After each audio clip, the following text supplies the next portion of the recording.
কখনো কি মনে হয়েছে শ্বশুরবাড়িতে যত কাজ করছেন তার 1/4 যদি বাবার বাড়িতে করতেন তবে মা অনেক খুশি হতেন, আপনি নিজেও অনেক শান্তি এবং তৃপ্তি পেতেন। আজ যে মানুষগুলোর জন্য আপনি নিজেকে পুরো অগোছালো রেখে সর্বোচ্চটা শ্রম দিচ্ছেন, কাজ করছেন, তবুও তাদের মন পাচ্ছেন না, নাম পাচ্ছেন না, উল্টো তারা কথায় কথায় আরও ভুল ধরছে। আমি বেশিরভাগ বিবাহিতা নারীদেরকে এ ধরনের আফসোস করতে দেখেছি।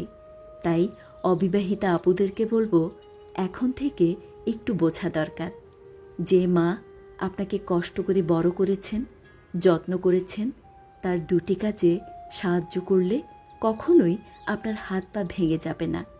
বাবার রাজকন্যা হওয়ার জন্য শুধু শুয়ে বসে কাটিয়ে দিতে হয় না, বরং বাবা মায়ের কাজে সাহায্য করে কিংবা তাদের কষ্ট একটু লাঘব করাটাই রাজকন্যা বলা হয়।